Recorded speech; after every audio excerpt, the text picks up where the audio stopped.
Alright guys, hello, welcome back. It is your girl Nadir, also known as the Queen of Swords.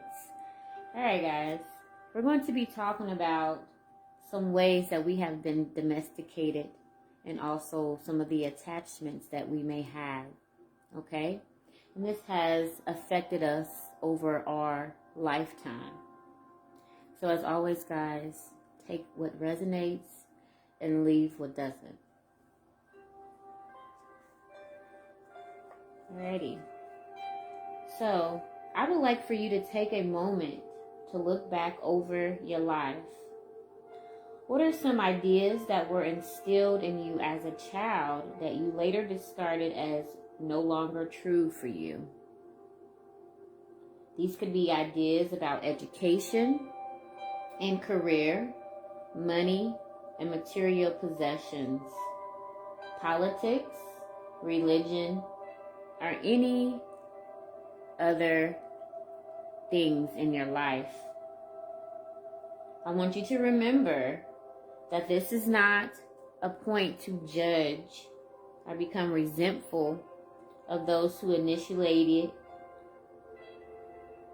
domesticated you to those ideas, but rather to see why and how the domestication occurred and how you broke free.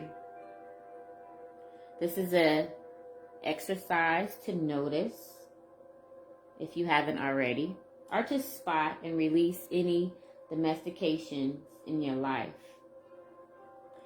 Okay?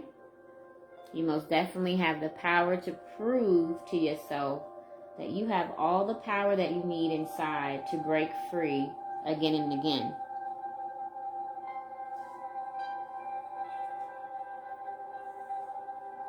An example for the domestication.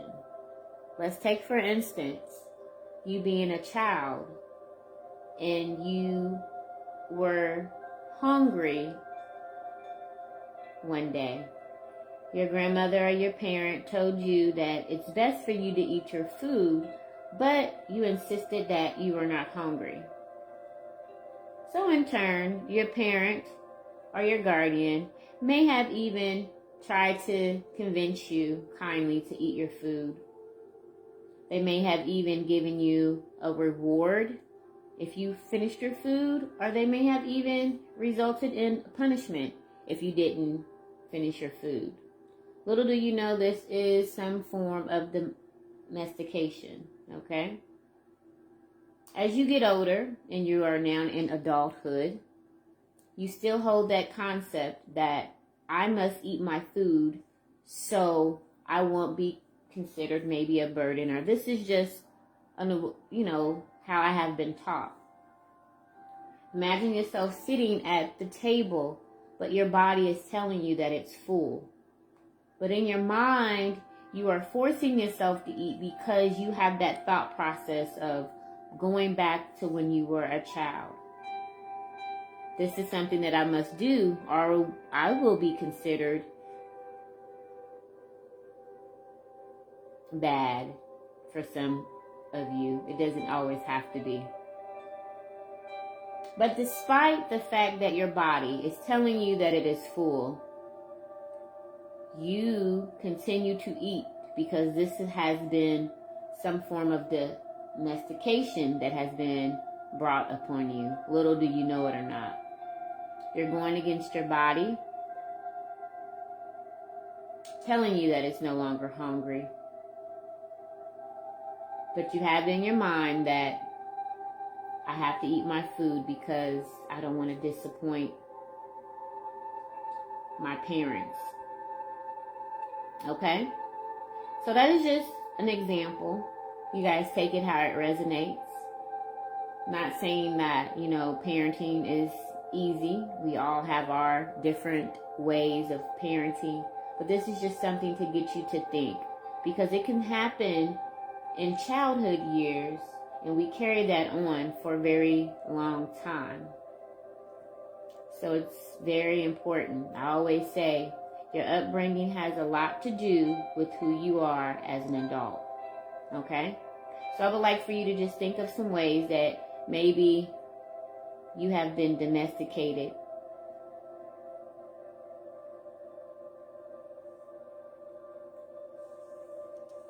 All right, let's go ahead and go on to another topic.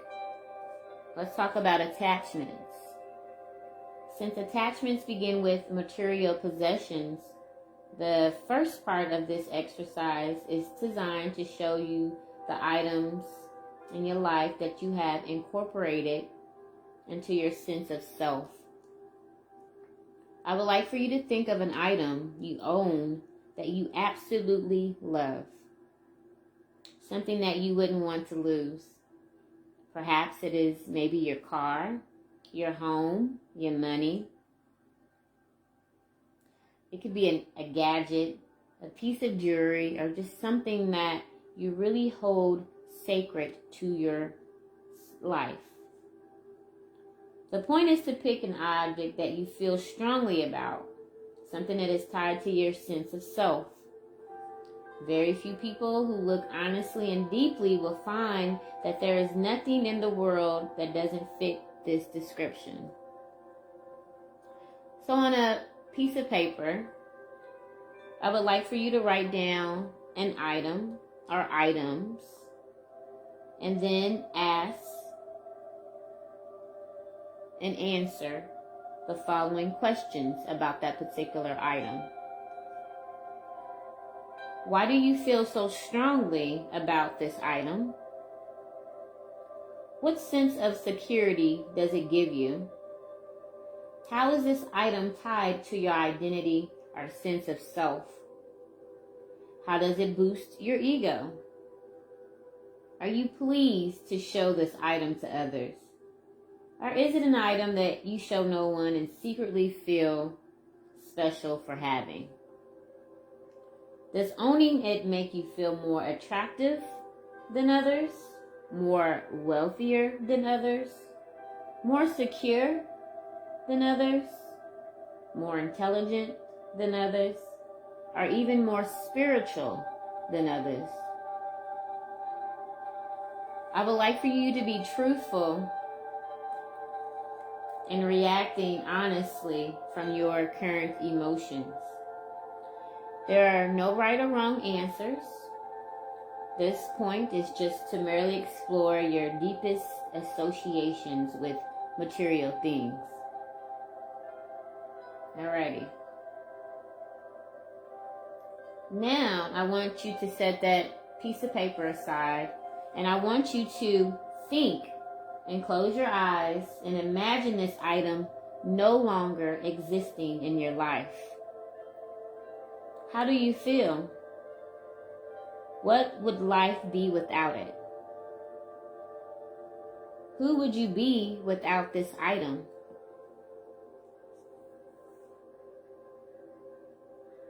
Alrighty.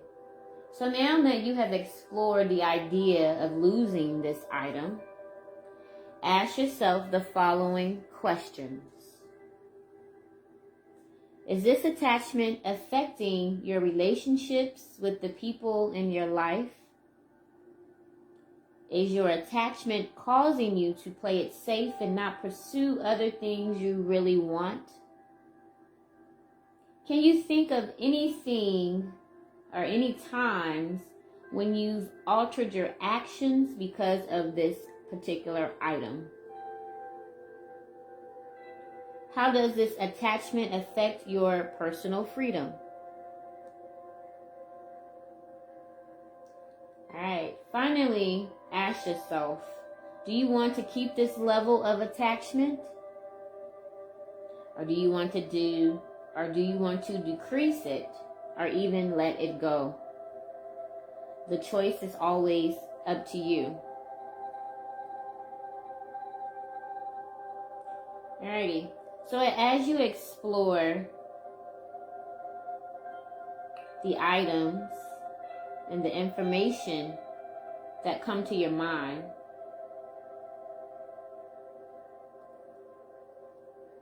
this would be a good practice to release some of the things that no longer hold value to you. This is also in the form of removing things mentally that do not serve its purpose for you.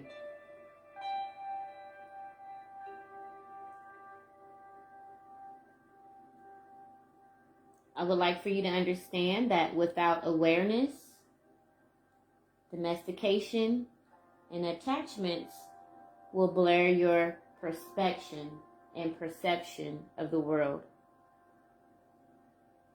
When you recognize how each have a cause and effect in your life, then you can make the change necessary. I also would like to say, the moment you start trying to control others is the same moment you place conditions on your love of accepting them.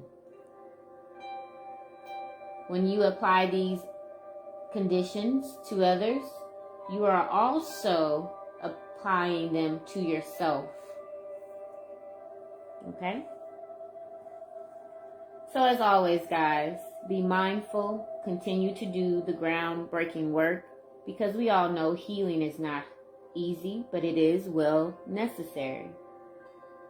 So I hope this video was of some use to some of you. As always, guys, thank you so much for your love and support, and I will see you on the next video.